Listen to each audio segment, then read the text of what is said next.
First Voice Urban Indigenous Coalition. Building trust, restoring confidence. Proposals for strengthening police oversight in Newfoundland and Labrador. It's a 57-page report. And I am Jennifer McCreath, and I read all 57 pages today. Today being July 20th, 2022.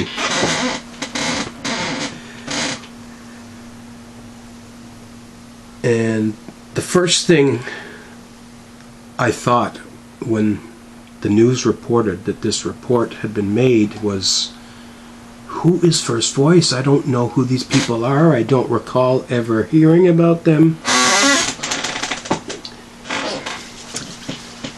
So rather than be skeptical, I had an open mind, and I went to their website and read about who these people are. First Voice appears to be a national, maybe even global movement that now has, I guess, what we'll call a Newfoundland and Labrador provincial branch or chapter. And they've been around since 2020.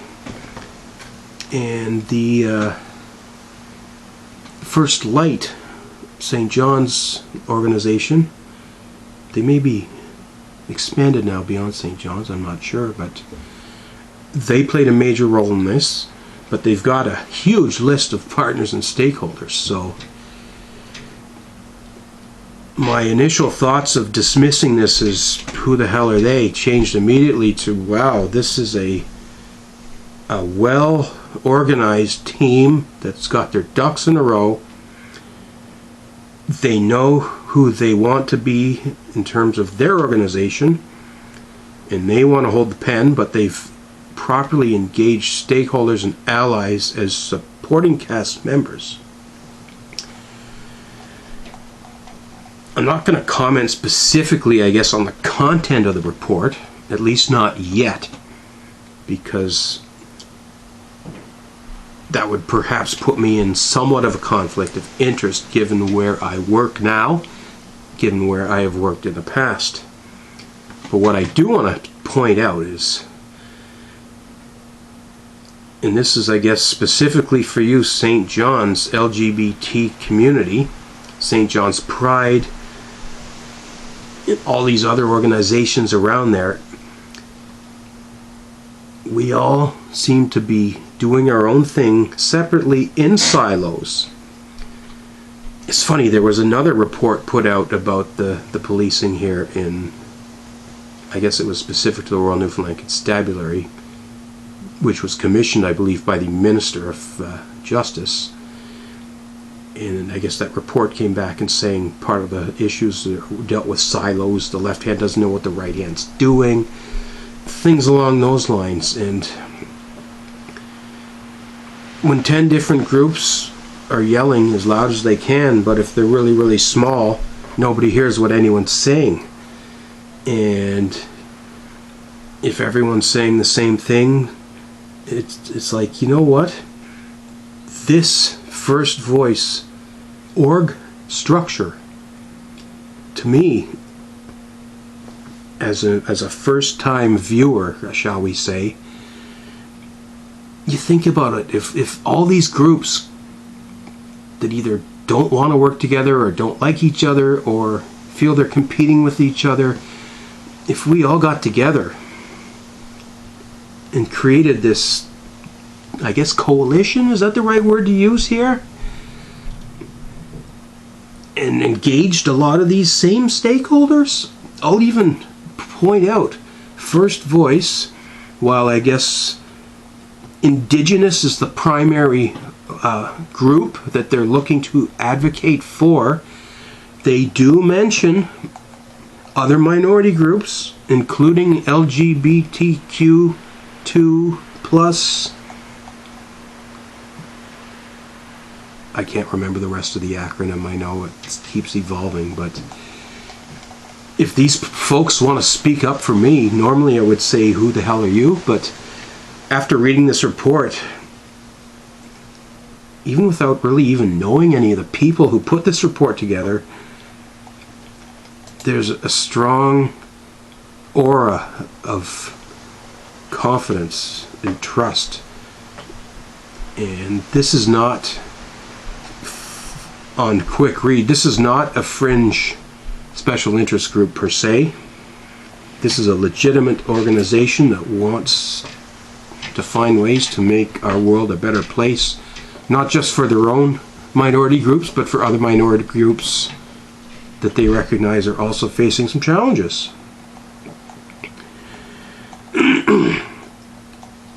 So I guess I'm going to call them all out. We know that there's a St. John's Pride Incorporated, because I created that. And they still exist. But I noticed there's other LGBTQ organizations. There's ones at a national level. EGAL and PFLAG have been around for a long time. There's a Quadrangle organization that's a couple years old now. And they seem to be advocating for, an additional, more permanent type of LGBTQ center.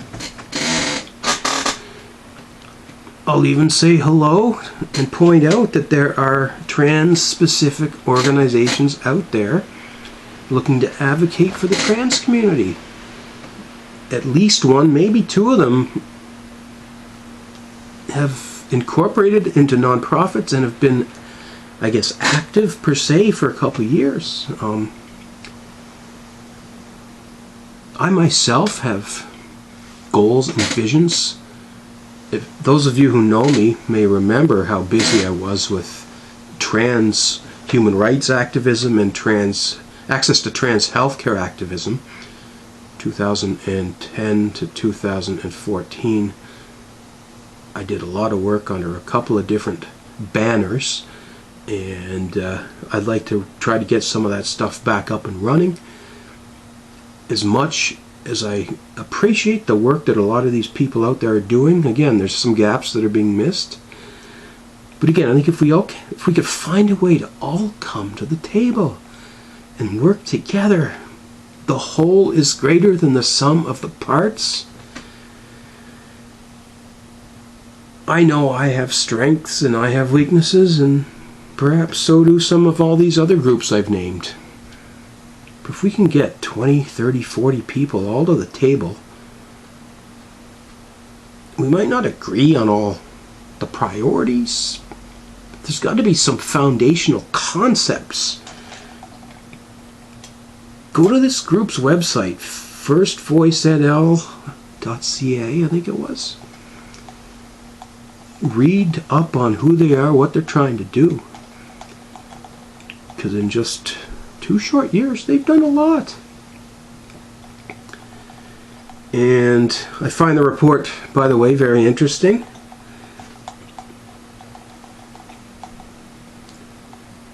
A lot of it's a history lesson, but it does get into some current day practices and procedures, and like a good policy research analyst, the people that did this up, they basically said, we think there's issues with Newfoundland. We're going to demonstrate, the so-called industry standards. They've got examples of what they feel are best practices from other provinces and in some cases other countries, and then saying, why can't we do that here? Very, very strong, convincing report. One thing I will say is, first of all, you've kind of got me sold, First Light, or First Voice, excuse me. I think what you're trying to do here is really good. At the same time, I guess the question would be, who is the target market for this report?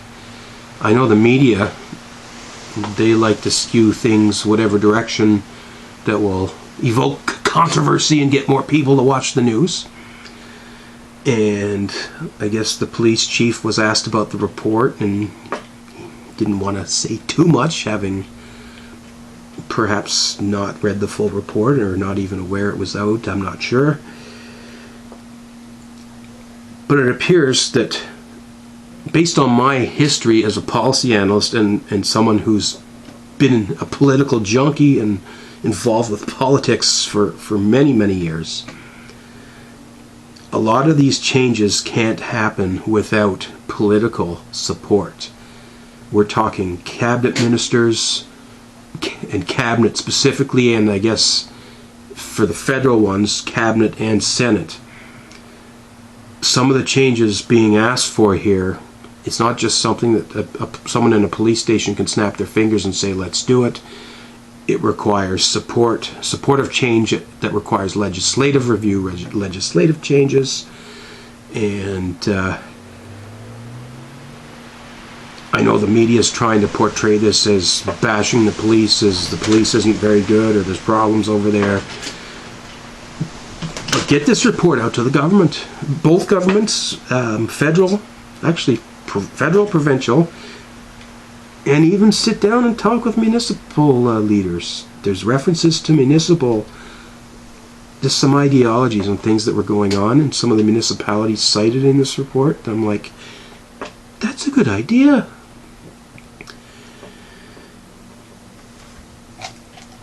And I guess another thing I will point out, there's a lot of, and part of the problem with the justice system as a whole is they're more reactive than proactive. I know, I've worked for the Crown, I've worked for the courts, and I've worked for the police, and I've worked for non-profit organizations that advocate for these type of things as well. Having a reactive process to follow up on, I guess what they call civilian oversight, yeah, that's important. But maybe go back to the very beginning.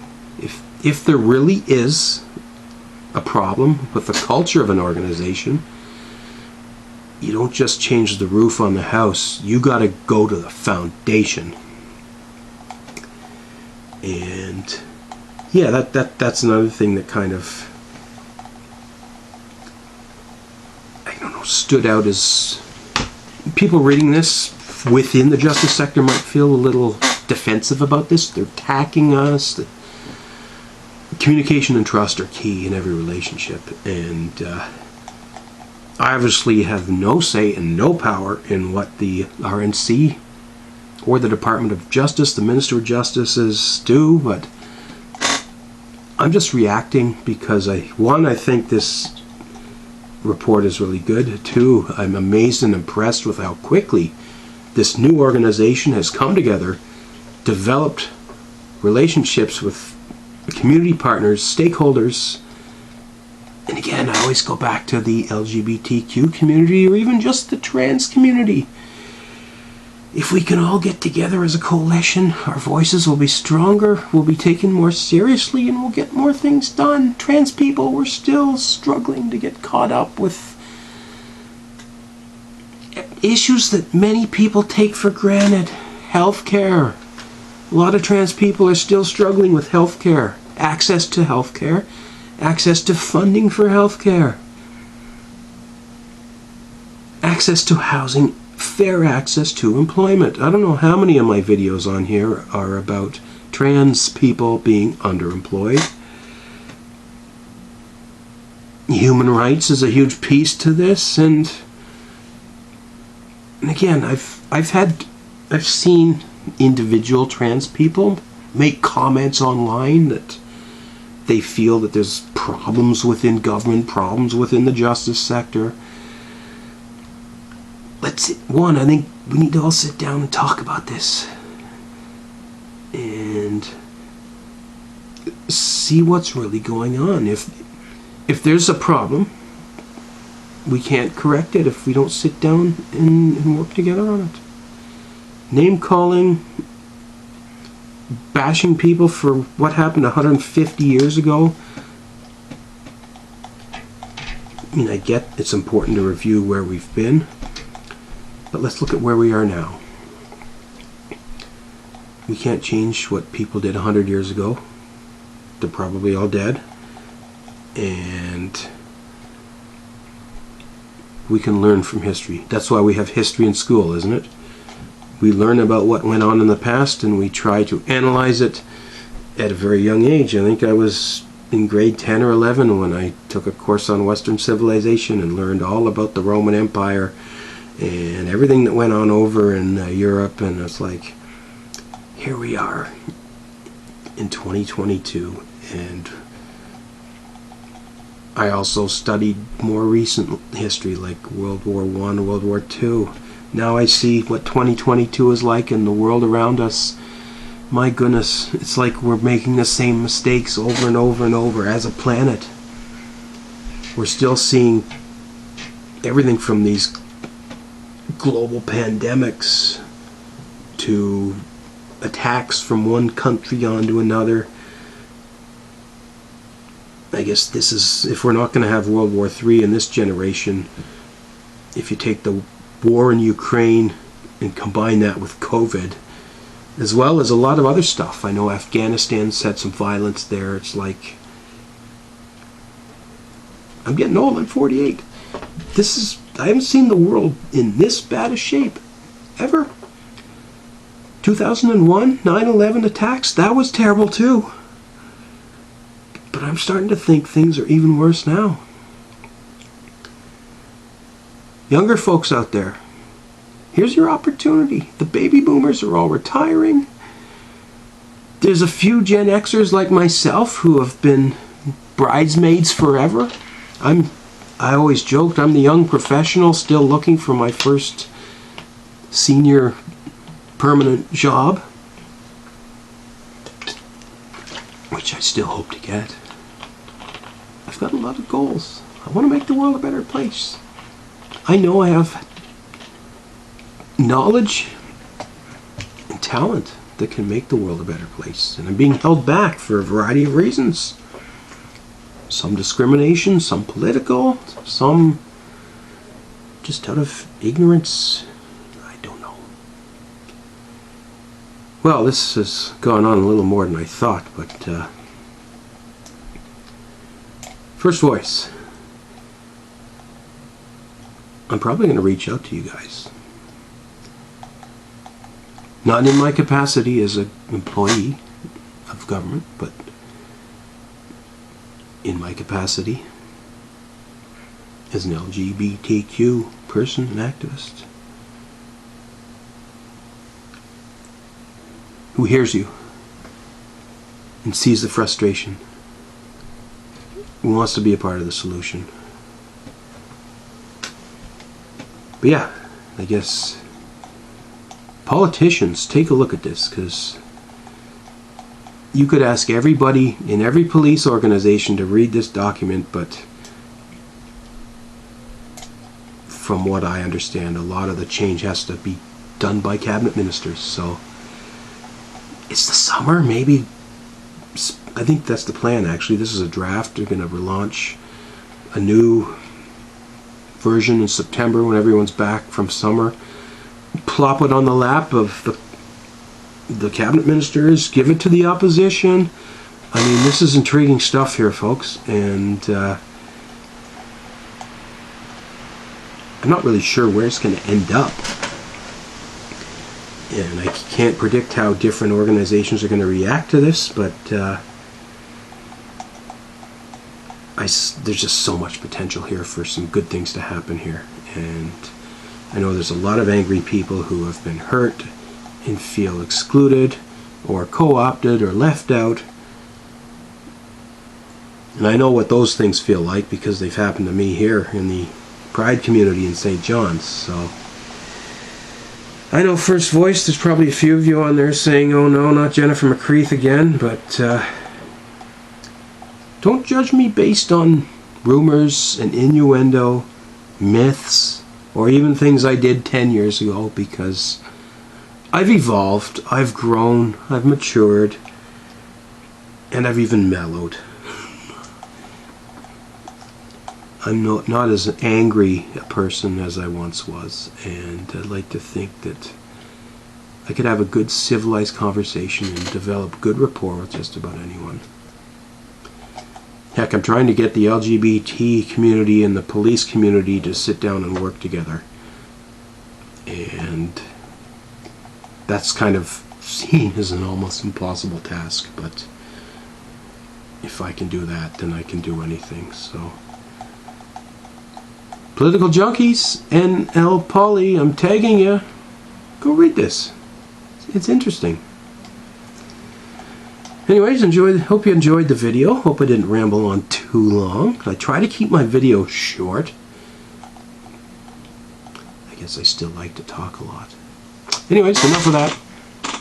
Thanks for watching, and have a great night.